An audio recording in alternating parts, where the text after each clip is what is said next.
So welcome everybody to CRMLA. We're really excited that you guys were able to join us today. And here are wonderful panelists. I want to thank my board members who are the people that put this all together. And just, we put this up here so that you sort of know what our vision is. And we really are looking to help loan officers, realtors, builders, anybody in this space. This year, going into next year, education, information, and networking, and having some fun. So I'm going to tell you a little bit about two things to keep on your calendar. So the one thing is our December social and toy drive. You can find it on the back of your paper. Is December 7th, that's a Thursday, at Middle James in Pineville from 4:30 to 6:30. Just bring an unwrapped toy. We're not charging anything this time. We figure come, network, give back to those in need, and you can grab a drink when you're there. So we're looking forward to seeing you there. April 16th is our rescheduled golf tournament. For those of you who signed up for October and we had to cancel, we are rescheduling that for April 16th. So look for that to be live on our website. Is it live, John? Okay, in another week to sign up or come see any of us for details. So I'm going to talk and introduce our panelists, and then we're going to get started with some great questions. So first of all, thank you, PJ, Dom, and Peter for coming today. I think we have their bios up. Alicia? Oh, we sure do. Yeah. Let's make it happen. So you have their bios on the sheet. So in a little bit different, instead of me standing up here and introducing them, I'm going to ask them to tell you first a little bit about themselves. So PJ Kennedy, who is with PJ Kennedy Homes of the Carolinas. He was here last year with us. And can you tell the crowd a little bit about you? Yeah, sure. So I've been in the business for 11 years here, licensed North and South Carolina. We have a team of 9. We range across 3 different MLSs. So we do everything from Myrtle Beach, Charlotte area, obviously, all the way out to Asheville, Boone, High Country area. Last year, we closed 77 transactions, just over 30 million. We're tracking a little bit behind that this year, as I'm sure everybody is. Aside from that, I hail from Boston, Massachusetts originally. In addition to helping mainly with residential, I'm a private investor as well. We have a property management company. We do a couple of different things off-market properties as well. So, well, welcome. Thank you. Thank you. Dominic with Watershed Builders. So go ahead and give us a little introduction. Sure. My name is Dominic Thompson. I go by Dom. It's just easier for everybody. So let's do that. I'm from Charlotte, North Carolina, and my company, Watershed Builders, is a custom, sort of mid to high-end remodeler and custom home builder. So our focus is South Charlotte, mostly, anywhere between Uptown to Ballantyne, geographically. We don't do a lot of volume. We're by far more focused on the customer's experience. So we're a little less volume and a little more hand-holding. We will manage anywhere from, say, 8 to 10 projects at any given time, and our time frames on an average project could be anywhere from 3 to 8 months on a remodel or a year plus on a custom new home. So we try to keep it geographically tight and hold the customer's hand really well. And we're breaking into the Southern Lake Norman market as well too. So I say Southern Lake Norman because I don't want to drive all the way to Mooresville, traveling and all that. But yeah, Cornelius, Huntersville. We've just started our first project in Cornelius 2 weeks ago. So I'm looking forward to growing up there as well. But That's great. Thank you for being here Thank you. as well. And then Peter Gallo, Homesite Appraisers, but also on our board here. So Peter, will you do a quick introduction? Sure. So Peter Gallo, I own Homesite Appraisal in South Charlotte. I have 7 appraisers. We recently opened up in Orlando. One of my appraisers wanted to move to Orlando, so I said, okay, we'll try Orlando, and so we got that going down there. And it's tough in this market, but so I also am a broker with Sotheby's and I'm very actively involved in the local real estate association Canopy. I'm involved with NC Realtors and with NAR. I chair a committee for NAR too on national level. Yes, Peter's very busy, so we're really glad, as well as everybody here, that you were able to be here. So I have some questions for them, and then towards the end, we'll definitely be taking your questions. So if you can hold your questions till the end, we may get to them. So first question, and I'll start with you, PJ. Okay. What is the biggest challenge you faced this year? It's sort of a two-part. And then how can lenders help you with this? I think the biggest challenge, and I'm sure all you guys would agree with me, because lending and real estate kind of go hand in hand, is client motivation. Really making sure that people want to jump in. We hear the biggest complaint of, oh, interest rates, right? Okay, well, it's not 2020 anymore, right? 2021. So I think on our team, we do like a script practice in the mornings where we're objection handling a lot of those things. I think the best way that a mortgage lender can help us with that is to make sure we're saying the same thing, to make sure we're on the same page. A lot of times, people hear something for the first time, it's an opinion. When people hear the same thing from not just one, but two trusted sources, such as the real estate agent and their lender, and they're saying the same thing, it almost becomes factual in their mind. And so I think that's the best way that any relationship you guys have with any real estate agent, if you're not having that conversation with them before they're talking to the clients or vice versa, I think that would help everybody's numbers go up. No, I would agree. I think being on that same team and sending the same message is huge. So, Dominic, same for you. What's your biggest challenge you face this year, and how can lenders help you? Yeah, I think for us, the biggest challenge has been sticker shock, the cost of construction and what things actually cost. And we try to let people know right up front in our sales process, hey, we think your project's going to range X amount in here. Try to sticker shock them a little early if possible, so that, okay, if you're going to hang with us through this, then we told you up front and we stick through it. But we're seeing a lot of clients, or have for a lot of this year, a lot of customers dial things back. We'll take them to the edge of the cliff with their design. We'll give them everything they could ever dream of in their house or the remodel project, and we're doing a lot of VE work, a lot of value engineering, and that's okay. But we've also lost a lot of projects because every effort that we've made to VE the job, it ends up doing so to such an extent that the project just isn't the same as it was, and they get disheartened and they kind of fizzle, and they sort of just end up kiboshing the job. But on the good side of that coin, I'd say the latter part of this year, the past few months, things have picked quite a bit back up. So I don't know what happened. On the lending side, I would say maybe not directly tied to that problem, but in general, I would say get the remodeling, get the builder involved in the process as early, get involved with them as early as possible. So that you're having these budget conversations early on. I think homeowners don't always know to rope their lender in because they feel like, well, that's the money bucket, and over here we've got the builder and the architect or whatever over here, and they may not know that we need to be talking so that if pricing is changing the deal, how does that affect your loan or that sort of thing. So getting involved early would help. Okay. No, I agree. I think connecting you two together, I think there is that disconnect sometimes for borrowers. So Sure. I think that's great. So Peter, same question. What was your biggest challenge you faced this year, and how can lenders help you? Yeah, well, I think everybody knows our biggest challenge is trying to figure out the market and seeing what's happening and translate that and paint a picture for the lender. What we're seeing more of, which happens all the time when we go from busy time to slow time, is our appraisal reports start getting scrutinized more and more. So we get more requests for corrections or to address things, and what we're seeing more now is automated types of reviews.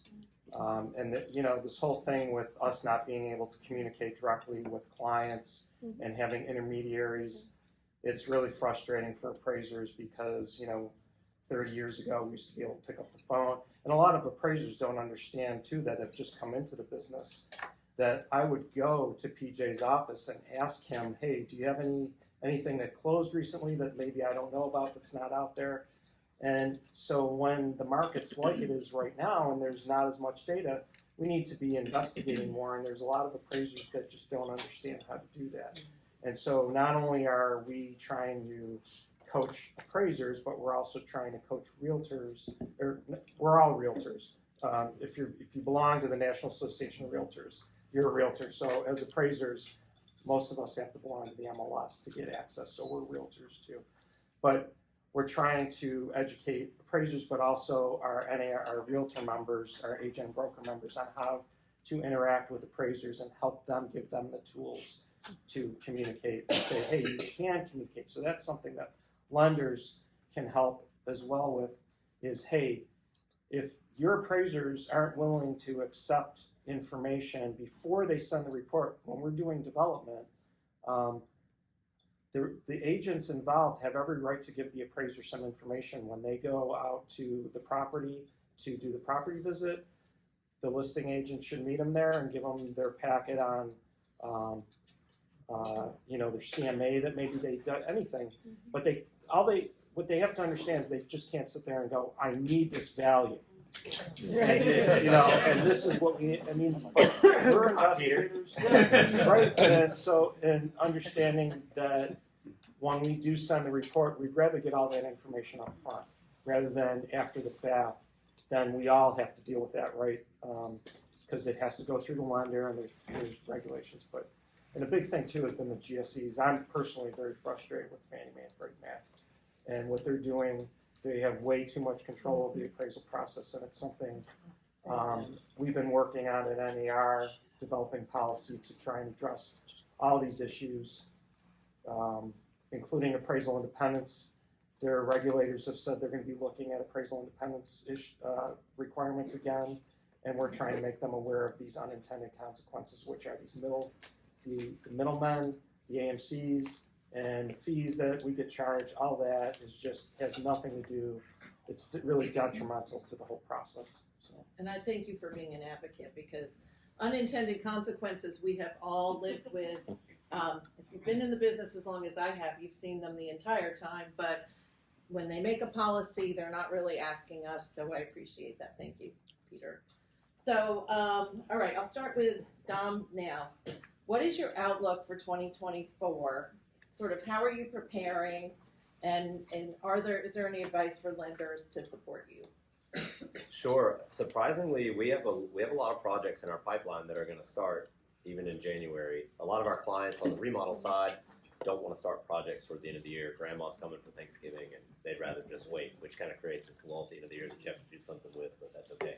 But yeah, 2024 is going to be a great year. We have 3 starts the first 2 weeks of January for projects, and so and others in the pipeline that we're going to get to the closing table. So I feel really good about 2024. And for me, it's a matter of having a system of looking at our workload and that sort of thing and saying, okay, if I have these projects land, can I man them? Can we manage them? And just being prepared on the staffing on the HR side to make sure we have people in place. So that's the biggest thing. On the lender side, I think if you've been involved, then it's really just a matter of staying in communication about start dates and things like that. Just keeping lines of communication as open as possible. I think it's about the best thing that you can do.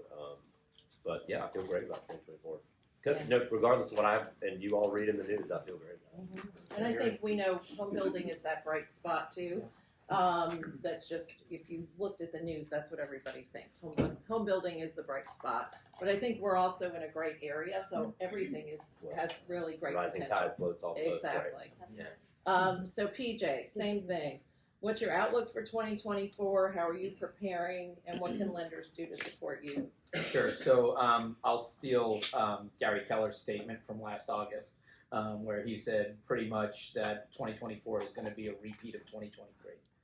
It may not be what everybody wants to hear yet, I believe that. I believe that we're still going to be in this transitioning, more challenging market than we've seen in the last couple of years.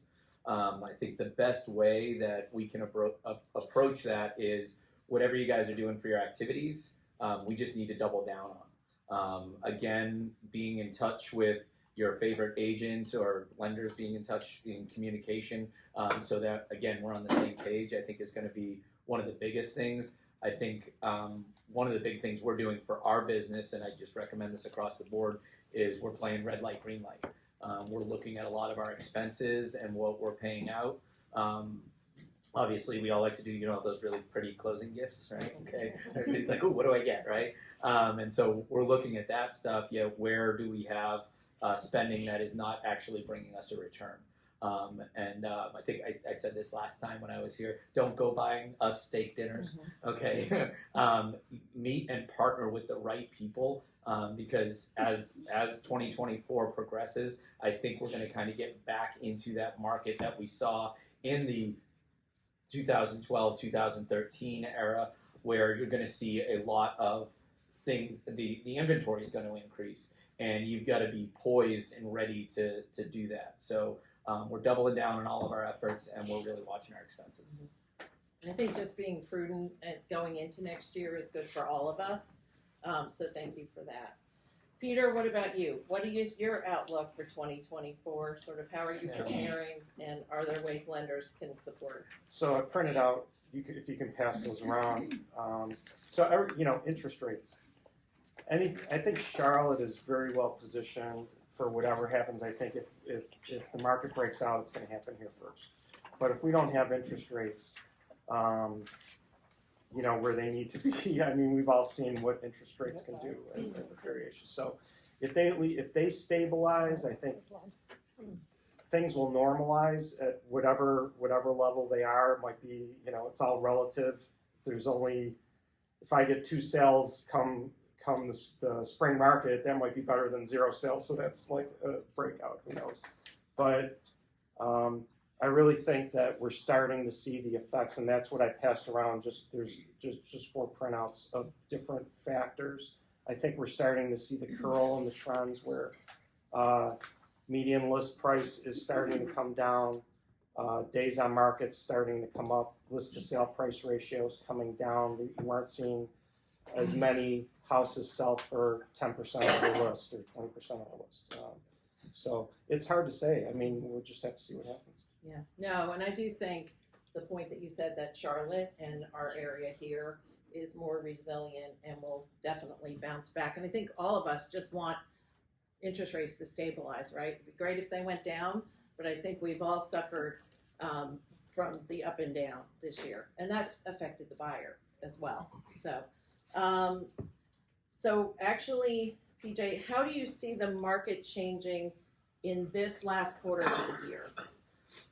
So we always see like a lull, right? You guys all heard seasonality, right? Okay, and so we have this joke, and I said it to a couple people earlier, that real estate agents go out trick-or-treating and they don't come back till the new year.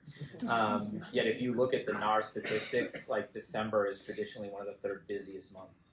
And I think what we need to realize is everything that Charlotte has. I always pick on Des Moines, Iowa. We got a better market than Des Moines, Iowa right now. According to Zillow, first half of this year, we had the fastest growing city in the country.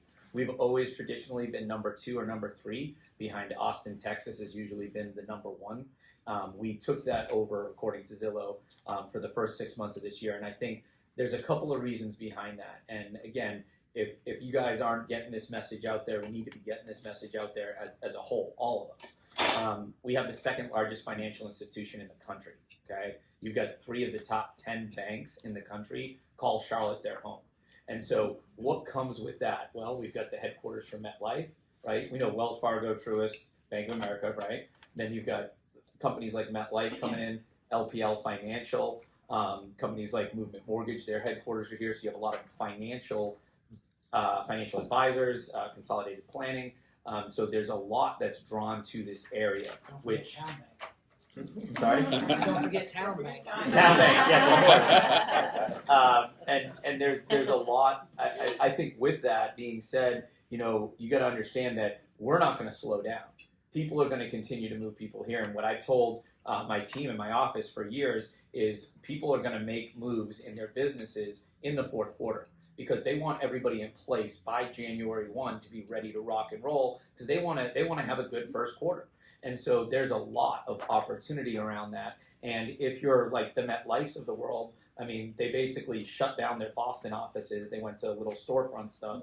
They drastically decreased New York, because that's where they were based out of originally, and they made this their headquarters. Well, now you've got these people coming down from the Northeast, and a $600,000, $800,000 house down here, they're like, oh my God, right? Like that's all that costs. And they're getting moving packages for coming down here. So you still have that buying power. The message that we're telling everybody right now, because again, everybody's on the interest rate conversation. And I'll just tell you guys this, because if I'm working with anybody in this room, I want you saying the same thing. Yet what happened in 2019, 2020, and 2021 when the interest rates were low, what happened to all the house prices, right? They all went up, right? So all of these people that are telling you right now, well, I want to wait for the interest rates to go down, right? Okay, well, why not buy that $500,000 house right now, okay? Even if it's at a higher interest rate, or do a 2-1 buy down, 3-2-1 buy down, do an ARM loan, do whatever you guys have in your tackle box of loan packages. Get it at a lower rate, get it at the lower price right now, and then refinance. So then you get the best of both worlds. You get the lower price on the house and you get the lower rate. Maybe it's just a little bit further down the road. By everybody saying, oh, I want to wait, I want to wait, I want to wait. Well, nobody became successful in anything they did by waiting. Okay, and so that is really the message that we're putting out there to them. We also talk about, around this time of year, for maybe not the buy side, but for the listing side, this is a great time for people to list their houses too. Everybody says they want to wait for the spring market to come up. Okay, so what you just told me is you want to wait till all these other guys go on the market. You want more competition, or you want to be the only kid on the block right now and get more for your home. So that's the message that we're sending out to our team and to our office. And I'll tell you right now, and I don't mean to pick on my business partner, but she's got a property going live tomorrow, lakefront, for $1.25 million, when most real estate agents are just taking off right now. So there's still opportunity out there. And one thing that we say at Keller Williams is go get your unfair share. If in anything that you pick up in that down market time, you will never lose that market share. I love that message, because I think, like agents and realtors, some of us take this time and say, especially after a hard year, you know what, I'm just going to relax and it's wait till it comes back. And this is the time where I've seen most successful loan officers push it harder. So I love that message. We feel the same way. Dom, how about you? How do you see the market changes in the fourth quarter specifically for your business? Well, I wish I had an answer for why, but the reality is that the demand for custom remodel projects and new home demand has gone up for me. I don't know why. I wish I knew why. I do attribute, I think the demand for it is a little pent up. I was telling Peter before we started that our lead volume was quite a bit down early summer all the way through, say, end of September. And then it seemed to me as if once school got back in session and people's lives got a little more routine again, I mean, my email volume and call volume started picking up, going through the roof. So I sort of attribute that to say that there's been pent-up demand for what we're doing and that people are ready to get it back on the table and talk about it. And I wish I knew why, but I have a really positive outlook for the rest of the year and going into the new year. That's awesome. Peter, what about you? How are you seeing the market change in appraisal specifically in the fourth quarter?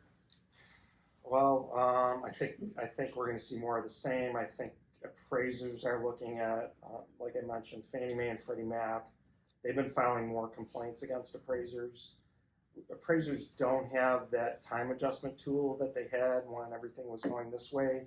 So what we're dealing with is more scrutiny on reports, less ability for the appraiser to understand and report on what's happening in the market. And then you also have a lot of appraisers that just don't have work. So you have, I'm positive about 2024. I feel like you all were saying, like we need to position, now's the time to position to get ready. And because I feel like we're at the end of a cycle, like the numbers I put around, there's curls, the trends are starting to change.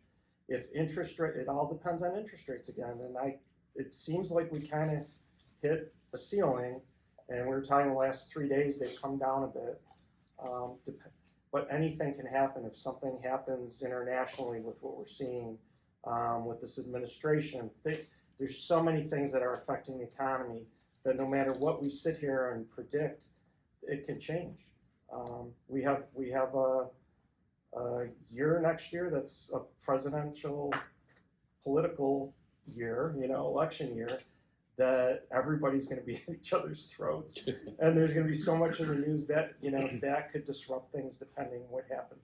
And so, and the world knows that too, that we're having that election. So there's going to be a lot of pressure internationally on the United States, and that's going to affect the economy, which is going to affect what we do and optimism. But again, we're here in Charlotte, and we've been insulated. And I feel good about 2024 if we could just kind of ride the rest of this quarter out. So I have one more question each from our board, and then we're going to open it up. So, PJ, what price point, or is it matter on price point, that you're seeing sort of rate hesitation for buyers, or is it across with rates going up to 8? Did you feel something from buyer pool? So I think that we've always kind of had that $600,000 price point has always kind of been that level where we deal with either a lot of people below that, or if they're above that, they're going to, and I'm sure that goes with all of your loan standards, right? And we know all of that just went up. I will tell you what we're seeing more so from the buyer pool is a lot more first-time home buyers. So the Zennials, Millennials are really out there purchasing more than anyone else right now, and the Latino community is purchasing more than anybody else right now. And so I think understanding what that looks like to those demographic groups. We were actually having a conversation last night.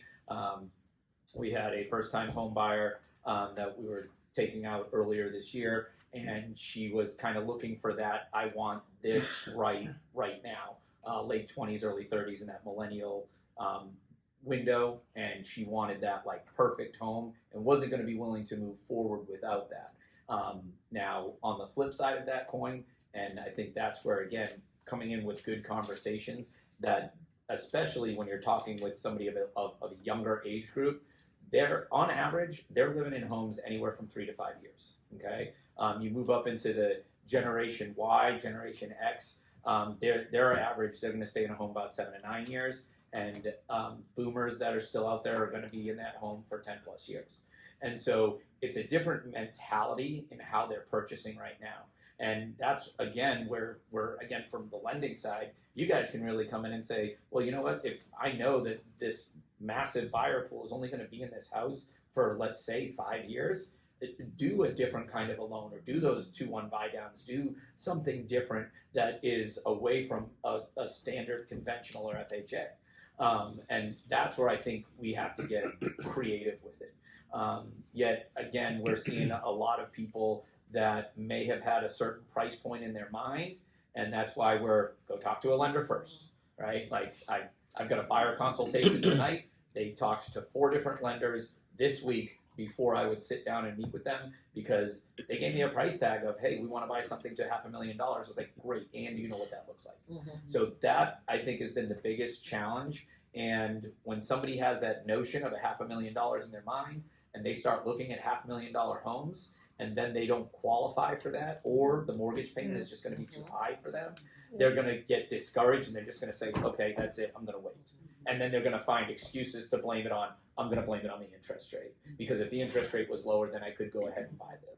Yeah, and we're not jumping back down to 2 and 3%, right? We're not. So either you're going to go ahead and focus on making the investment in your future now, and hey, interest rates go down, we refinance. And again, that's the biggest message that we're putting out there to everyone, and saying, hey, does this have to be the forever home? Because what we know about the Charlotte market, we grossed 2022, we grossed 16.2% across the board Charlotte metro area. Okay, the year before that was when we peaked at 18.1%. Okay, so you think about that, on $100,000, your house just went up $18,000 in 1 year.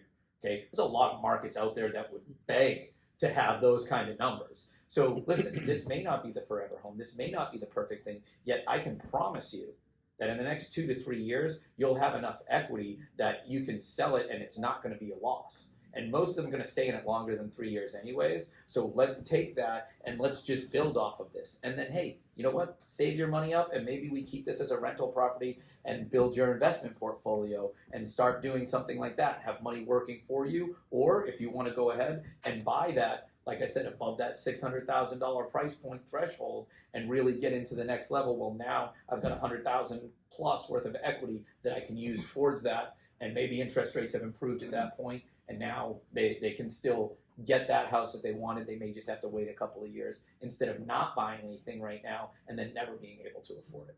And I love the wealth building part of it, whereas putting in the seed that, look, you could, as one of your options, rent this out, and this is how you really create wealth. And I think those are great conversations we can have together with our agents. Sorry, I know I talk a lot, but real estate. And I had a client about 3 years ago, and she had bought a townhouse with us, and just like a Noda area, so just outside of Uptown area. And I told her, I said, "You're getting a steal on this because she bought it for less than $200,000." And I was like, "You're going to keep this for the rest of your life." I was like, "You're going to turn it into a rental property." And back in 19, I think she bought with us again. And I said, "Okay, so you're going to use the equity in this one to buy the next one?" She goes, "You told me I wasn't allowed to sell it." And I was like, it was a great investment property because I think her mortgage was like $800 or something like that. I mean, she was renting it out for close to $2,000. So there's I try to explain as many different avenues to the person and let them make the decision. Yeah. No, great. I love the personal example we can all relate to. So, Dom, how have supply chain disruptions, material shortages, workman shortages affected you this year? Is it better than last year? And sort of what are you seeing? Yeah, post-COVID, it's gotten a lot better. Much better. Probably the biggest challenge we still have on the procurement side has more to do with things like appliances, which kind of seems silly, but you kind of have to have them to have a functional house, right? So as opposed to starting a project because we can, and then we still don't have appliances at the end of the job, and we're sitting around waiting on a kitchen or this sort of thing that we can't use. We're sort of delaying projects and saying, okay, you've got a 6-month outlay on this, so let's just delay our start until here, and that way everything dovetails real nicely when everything does arrive. But the biggest problems we were having 2-ish years ago had to do with windows and doors and sorts of things that you need to pass more preliminary inspections on jobs that you would literally be stopped in the middle of a job over. So we don't really have that anymore. So that's stabilized quite a bit, and that's been great. I would say I hear a lot about labor shortage, and I haven't experienced a lot of it, quite frankly, because the Hispanic community here in Charlotte and the Southeast is tremendous, and they're amazing, and our trade partners are very loyal, and they've been awesome. But I will say that they also read the same headlines about labor shortages that people in other positions read too. And, they want and ask for more money. And, oh, by the way, they live in the Charlotte and surrounding area where everything is more expensive, and buying that home is more expensive now than it had been. And so they have to get paid more, or they're going to go somewhere else where they will get paid more.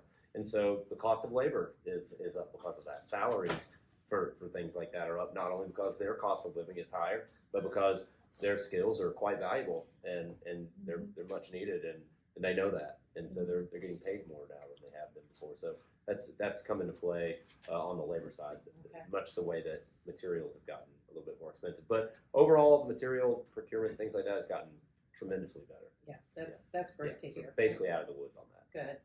So, Peter, a question for you sort of outside of this. We know you're really, involved with NAR and Canopy. Is there anything that they're working on and you're working on that you can share with us that'll be impactful this year? Sure.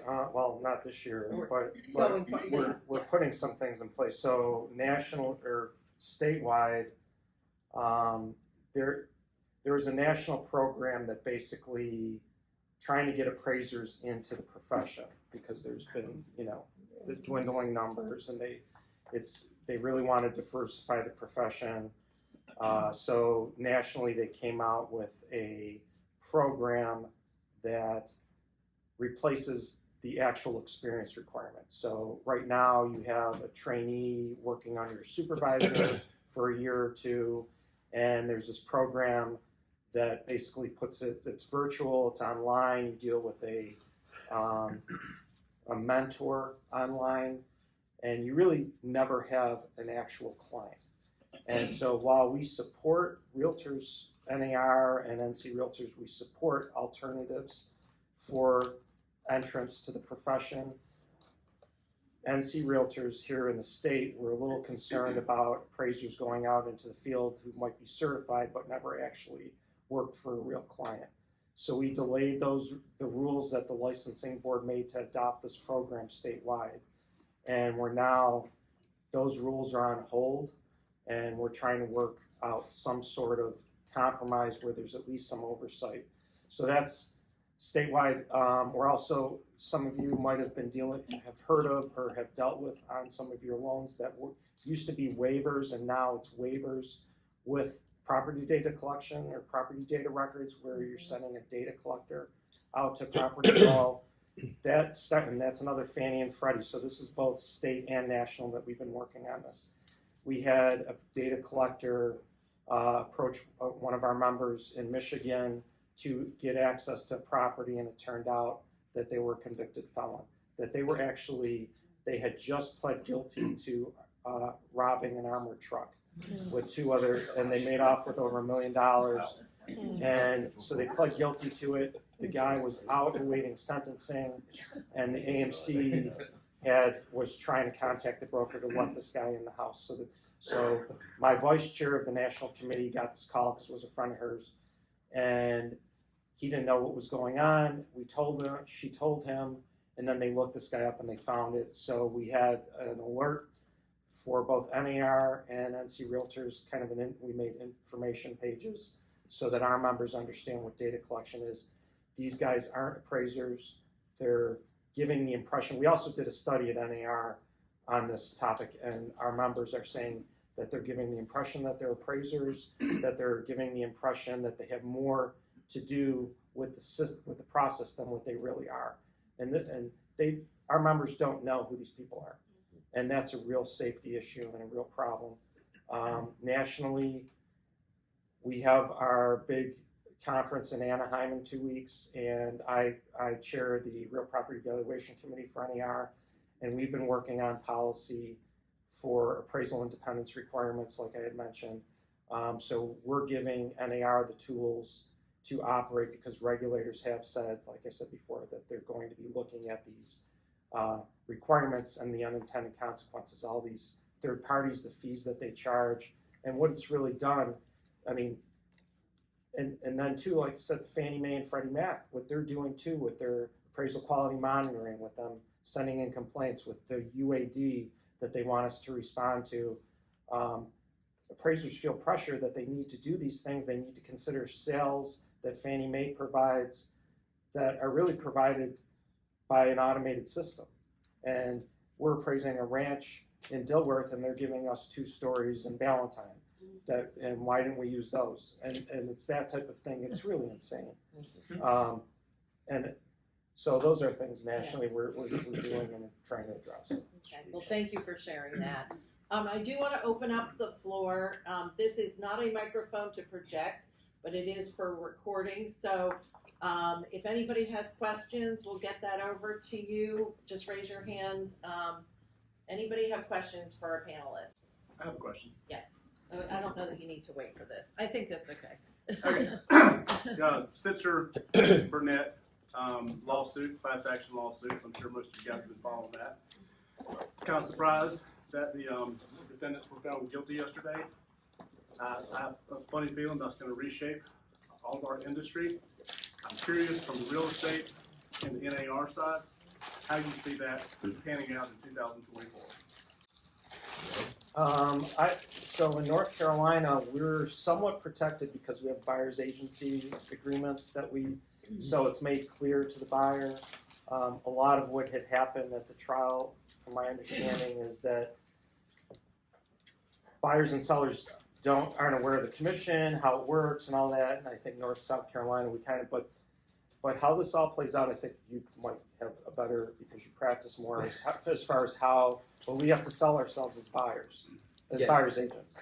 So NAR has actually been in a dispute with the DOJ for over 3 years. As a buyer's agent, I can't say my services are free, right? And I think a lot of times when it's not formally explained from a listing agent's point of view that, hey, this is, they say the standard is 6% or whatever, right?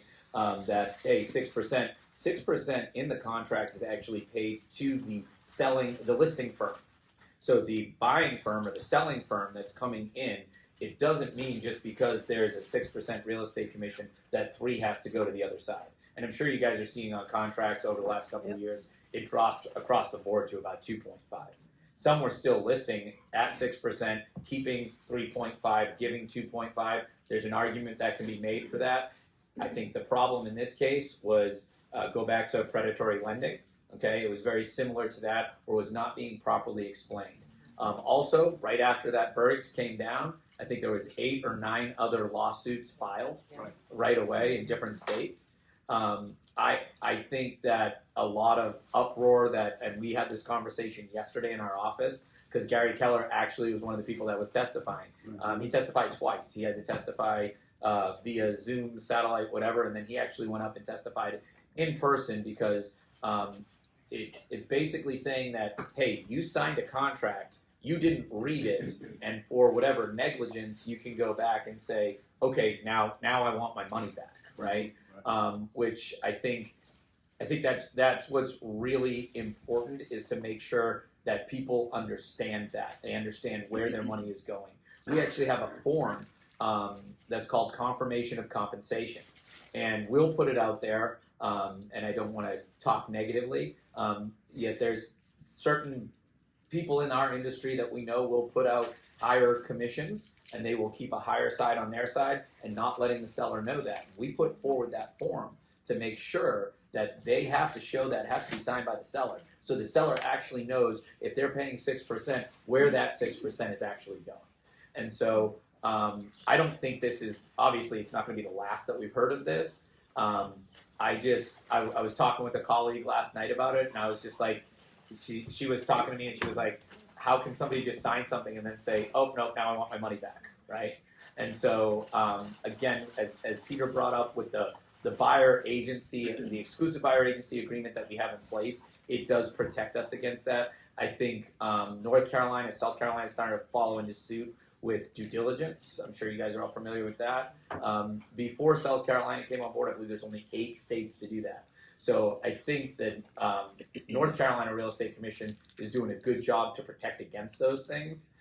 Yet I promise you, everybody's going to be reviewing stuff after this. So New York Real Estate Commission, they just changed the rules right before while this was going on. But so do you all understand cooperative compensation, that it's the listing agent is getting the 6% and then they're giving the 3% over to the buyer's agent. So in New York, they changed that where they can't do that anymore, that the seller the actual homeowner seller has to pay the buyer's agent directly. I don't know if that overcomes there's other issues at play, but I mean, MLSs, there's a lot of lawsuits going on right now, and MLSs are maneuvering. Everybody's wondering from an association standpoint if they want to own MLSs and what that tie does and how it affects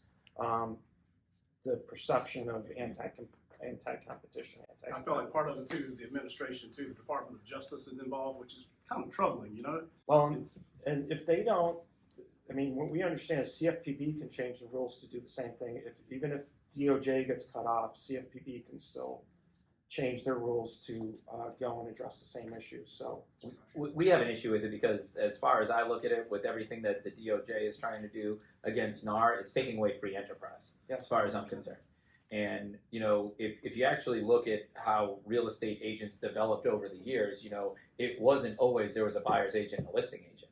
And most of us always grew up in that era, right? At least I did.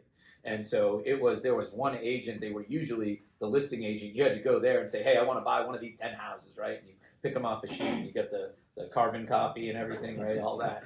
And I think that when buyer's agents first came onto the scene, they were being paid directly by the buyer. They were. And I think then as our whole industry is just cyclical, you know, it was, okay, well, the buyer's got to pay the buyer's agent, so they're going to come in lower on the house, where there was a lot, usually the seller had more equity in the house, and that's kind of why it kind of moves towards that. I come from Massachusetts. This standard commission in Massachusetts has been 5% for as long as I can remember. It's 2.5% to each side. Now, obviously, the price point's a lot higher than it is down here. So every state is going to be a little bit different. I like that North Carolina is very, very active with updating our forms. Now, in the 11 years I've been in the business, we've gone from 7 pages to 16 pages. Okay, some of that stuff doesn't need to be in there, but it's because somebody sued somebody for something somewhere down the road. So I think the North Carolina Real Estate Commission does a good job of staying on top of it. I'd be on the lookout for some changes, yet it could be scary. It could. Other questions? We have time Good for question. like 1 or 2 questions. Question. This is for Peter. So can you talk about the differences or similarities between a conventional and FHA appraisal? Because I think everyone's probably doing more FHA loans than usual. And I feel like there's a negative connotation with real estate agents that if they go with an FHA loan, it's not going to appraise. So what can we educate agents and borrowers about I it? mean, the approach to value is the same. I mean, you're going to get the same all that. It's just what FHA requires us to require as far as peeling paint, it's safety, structural, those types of things that we have to. So if there's a big trip hazard, or if there's a 8-foot drop off on a porch and there's no railing, I've had it where on new construction where the way that they've excavated, there's a huge drop off off the back patio, and so you have to require like a fence. Anything like that. We're not supposed to be really reactive to minor, anything cosmetic. So when I go into a property for FHA, if it's a new construction, there's almost never anything, right? Except maybe something like that, the drop off. But it's the older homes, you go in and you might see something somewhere, and again, this is the problem, because some of it's subjective, right, to the appraiser. So I'll go in, now what I do might be different than the other appraiser, but it's a cumulative thing for me. If I see one little thing, I'm like, oh, that's not big, and then I start seeing things, and it makes me start noticing other things. But the big thing is exterior defective surfaces that for some reason water might intrude on. So that's peeling paint, does that answer your question? I mean, Yeah, absolutely. I mean, I just think there's as far as value goes, it's the same. Yeah, appraisers do conventional and FHA. They think it's like a different appraisal, like FBA or something. So I think that's helpful to talk to. Just disclosures, septics and wells, they have to be certain distances. You probably all know, anybody has underwriting experience. I mean, there's these different specific things that FHA requires, and most of it has to do with safety, soundness. Is there still the look back, just to piggyback on that, the look back period on value? As a former underwriter, I remember that being an issue, cracks in driveways, different things. But if there was a prior appraisal that was at a lower value, let's say 5 months ago, it can sometimes bubble up. That wouldn't be on my end, that'd probably be on your all end. That's a gotcha. As long, I don't know, is it 6 months that an appraisal 6 months. stays with the property? So, I mean, that's all I know. I don't know. If you have another FHA borrower, right? So you can Right. come through with a conventional and it wouldn't And impact it. escape it. So, but great question, because we are seeing FHA being a better option for many people, and just because of the price difference, and I think it's a great thing to educate everybody about. So one more question, and then I want to thank our sponsor, TowneBank, and give them a chance to speak as well. Quickly, go. Anybody else? Okay, Lisa. For here, because I work in the senior world, and I have both of those scenarios, the FHA and the septic thing, and the step thing. So what about when I had somebody, they had utility box or the breaker box was out of code. It wasn't even a breaker, it was the old stuff. Sometimes do you require them because it was an older home? to Yeah, update them? And again, it's up to the appraiser. I mean, everything has to be working. We have to visually, we're not supposed to turn break, but if somehow we notice that it's not up to code, we would probably require an inspection by a licensed electrician. And we would probably immediately tell the lender too what's going on, and say, how do you want me to handle this? If there's something unusual for anything, really, an appraiser should be contacting the client, and that's another unfortunate thing about having the intermediaries, because where I could just call you and it'd be done in 30 seconds, it could take 3 days before the appraiser gets direction on what to do. Thank you. So. Well, I want to thank our panelists because they've given us some great insight, and we value their time and their expertise. I do want to thank TowneBank for being our sponsor, letting us have this room. Would love to see if you have a few words, and then we also have a drawing. So, Victoria. Hello, everyone. My name is Victoria Serrato. I am the branch manager here at our downtown location. We do have 3 offices here in Charlotte, also in Myers Park and South Park. Those of you who have worked with closing attorneys, we do work with a ton of attorneys for TowneBank. I came here about 1.5 years ago, and it's been the greatest decision I made. Came from Truist/BB&T, so you guys have all the crazy stuff going on right now with them. So I got at the right time. My job is to give exquisite service to our clients. So if you've got clients that are looking for a new bank, whether it's home equity lines, that's what I do. We've got Sherry here, who's part of the TowneBank mortgage team as well. I know Dominic, I think you mentioned, part of your job is holding those clients' hands. And that's definitely TowneBank's motto. And so we want to make sure we're giving you the white glove service. We do give this space out to our community, which is why we want to host you all. It gets our name on. Also, TowneBank is big into philanthropy and community service. So if you have any questions about TowneBank or interested in anything, please, I'm here. Our team is in the front. We've got a commercial, insurance, mortgage, merchant, vacation property, we got it all. So if you have any questions, but thank you again for using our room. If you need anything, let me know. Thank you.